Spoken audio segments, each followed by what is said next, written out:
Nigel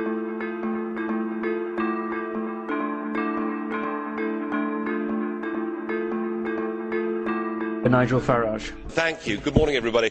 What we have before us here is the new government of Europe, a government that with the Lisbon Treaty now has enormous powers, not just a foreign minister and embassies, not just the ability to sign treaties, but the ability now to use emergency powers to literally take countries over.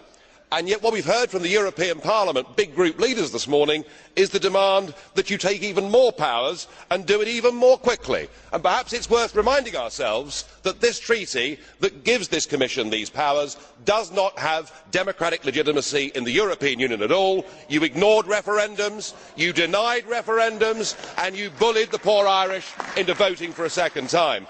Now I am struck that the common denominator with this Commission is the sheer number of them that were communists or were very close to communism. Mr Barroso himself was a Maoist. Sim Kallas, far from being a student activist, was even a member of the Supreme Soviet, so a top-notch communist we have there. Baroness Ashton ran CND and still refuses to tell us whether she took money from the Communist Party of Great Britain. Now I could go on, but we'd be here for some time.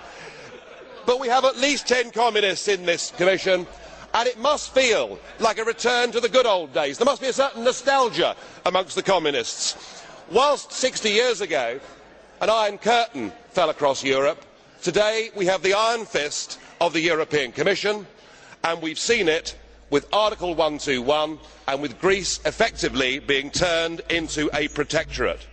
Poor Greece, trapped inside the economic prison of the euro. Poor Greece, trapped inside the modern day Volkerkerker, for which it appears there is no way out. What Greece needs, Mr Barroso, is devaluation, not sadomonetarism. Goodness knows what that is going to do to them. In 1968 we had the Brezhnev doctrine of limited sovereignty.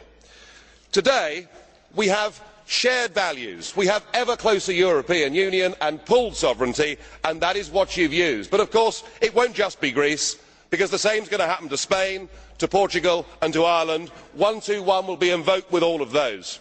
Mr Barroso, you said earlier we will stick to our course, and that means millions of people in Europe will be put through pain as you attempt to keep together this disastrous project that is the euro. It will fall to pieces, of that there can be no doubt, as surely as it did for Britain during the exchange rate mechanism in 1992. You can laugh, you can smile, it will not work, it cannot work, it will fall to pieces, and as far as the peoples of Europe are concerned, the sooner it does the better. We need democratic solutions to this. If you go on pushing your extreme euro nationalism, this will lead to violence. We must vote against this Commission. We must put the future of Europe to people in every member state in free and fair referendums. Thank you. Dziękuję, panie przewodniczący.